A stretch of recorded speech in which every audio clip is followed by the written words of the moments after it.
Hello दोस्तों, कैसे हैं आप। स्वागत है आपका मेरे YouTube channel all about Uttarakhand में। तो दोस्तों, मैं आ चुका हूँ एक नई वीडियो के साथ, एक नए टॉपिक के साथ। तो दोस्तों, उत्तराखंड के आज हम जनजाति वाले टॉपिक के बारे में बात करेंगे। तो दोस्तों, इसमें उत्तराखंड की 5 जनजातियाँ हैं और इसमें हम जानेंगे उत्तराखंड की जौनसारी जनजाति के बारे में। काफ़ी इंपॉर्टेंट टॉपिक है, काफ़ी बार एग्ज़ाम में इनसे क्वेश्चन बन जाते हैं। तो दोस्तों, आप इन्हें अच्छे से पढ़ें, अच्छे से समझें, अच्छे से जानें कि इनकी क्या क्या विशेषता है। इसलिए इनकी अलग अलग एक सीरीज की तरह चलेगा। आज हम जौनसारी जनजाति के बारे में बात करेंगे, फिर अगली वीडियो में हम किसी दूसरी जनजाति के बारे में बात करेंगे। तो दोस्तों, काफ़ी इंपॉर्टेंट है। तो चलिए बात करते हैं जौनसारी जनजाति की। तो दोस्तों, जौनसारी जनजाति जो है राज्य का दूसरे सबसे बड़ा जनजाति समुदाय है, लेकिन गढ़वाल क्षेत्र का ये सबसे बड़ा जनजाति समुदाय है। तो दोस्तों, आप जैसे समझ गए होंगे कि उत्तराखंड में यानी राज्य में तो इसका स्थान दूसरा नंबर पे है, सबसे बड़ा। लेकिन जब गढ़वाल क्षेत्र की बात आए तो गढ़वाल क्षेत्र का ये सबसे बड़ा जनजातीय समुदाय है। प्रजाति दृष्टि से देखा जाए तो इन्हें इंडो आर्यन परिवार का माना गया है और इन्हें अपनी विशिष्ट वेशभूषा, परंपराओं और सामाजिक कार्यों के लिए इन्हें विशेष रूप से जाना जाता है। और बात करें इनके निवास स्थल की, तो ये लघु हिमालय के उत्तर पश्चिमी भाग के भंवर क्षेत्र में निवास करते हैं। और क्षेत्र की बात करें तो देहरादून का जो इलाका है उसमें चक्राता, कालसी, त्योणी, लाखा मंडल आदि क्षेत्रों में निवास करते हैं। बात करें दूसरे ज़िले की तो टिहरी में ये जौनपुर क्षेत्र में निवास करते हैं। और बात करें उत्तरकाशी की तो उत्तरकाशी का परगनिकाणा क्षेत्र में ये निवास करते हैं। और जो देहरादून का जो कालसी, चक्राता और त्योणी तहसील है उनको जौनसार बावर क्षेत्र कहा जाता है। और जौनसार बावर क्षेत्र में 39 पट्टियाँ और 358 गाँव में ये रहते हैं।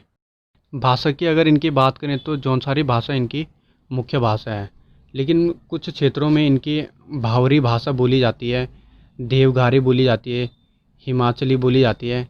तो ऐसी और कई भी भाषा बोली जाती है, लेकिन जो इनकी मुख्य भाषा है वो जौनसारी है।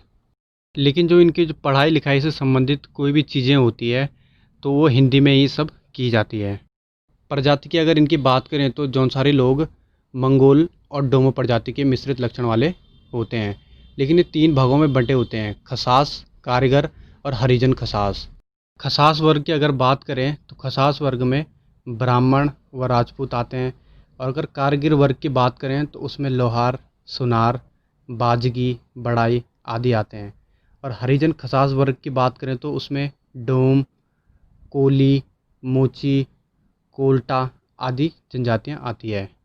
लेकिन समाज में सबकी प्रतिष्ठा है। बात करें अगर इनकी वेशभूषा की तो पुरुष लोग सर्दियों में ऊनी कोट व ऊनी पैजामा पहनते हैं जिन्हें वे झंगोली कहते हैं, और ऊनी टोपी पहनते हैं जिन्हें डिगुबा कहते हैं। और गर्मियों में पुरुष लोग चूड़ीदार पैजामा और बंद गले का कोट व सूती टोपी पहनते हैं। और बात करें स्त्रियों की तो स्त्रियां सर्दी में ऊनी कुर्ता व ऊनी घाघरा, जिसे वो ढाट कहते हैं, और एक रुमाल पहनती हैं।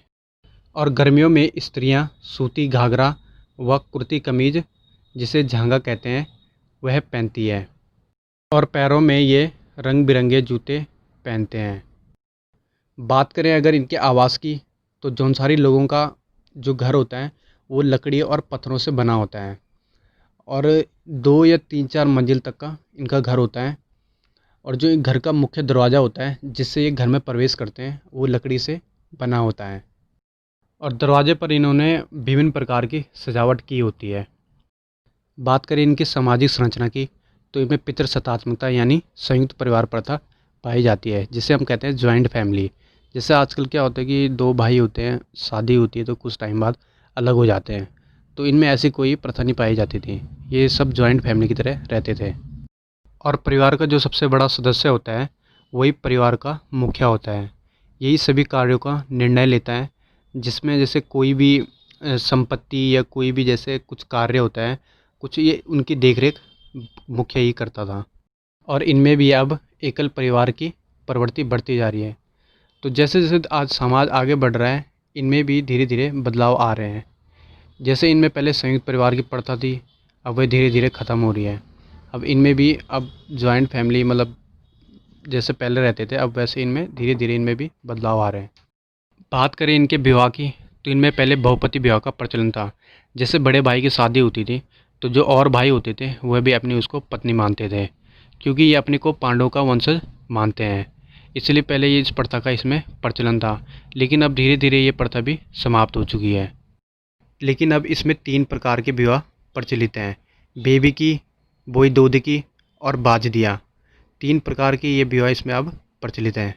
और जौनसार में जो कुंवारी लड़की होती है उसे ध्यानती कहा जाता है, और जो विवाहित लड़की होती है उसे रयांती कहा जाता है। बात करें इनके धर्म की तो जौनसारी लोग हिंदू धर्म को मानते हैं, और इनका जो मुख्य देवता है वो महासू देवता है। महासू यानी महाशिव। और इनके जो अन्य कुल देवता हैं वो वासिक, बोठा, पवासी व चोलदा आदि देवी देवता इनके कुल देवता हैं। और जौनसार लोगों का हनौल मुख्य तीर्थ स्थल है। इसके अलावा इनका लाखा मंडल, थैना व कालसी भी इनके मंदिर हैं। बात करें इनके त्योहारों की तो जो इनके मुख्य त्यौहार थे, जागड़ा, विशु, विशु यानी वैसाखी, पचाई, पचाई यानी दशहरा, दियाई, दीपावली, माघ त्यौहार, नुणाई, अठोई यानी जन्माष्टमी आदि इनके प्रमुख त्यौहार थे। दिवाली इनका विशेष पर्व है, जिसे राष्ट्रीय दिवाली से 1 महीने बाद मनाते हैं।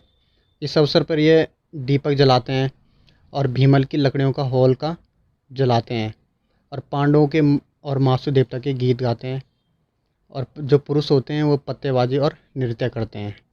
जागड़ा इनका काफ़ी महत्वपूर्ण त्यौहार है। जागड़ा महासू देवता का त्यौहार है जो भादों के महीने में मनाया जाता है। उस दिन ये महासू देवता को टोंस नदी में ले जाकर स्नान कराते हैं। वीर केसरी मेला भी जौनसारी लोगों का काफ़ी विशेष मेला है।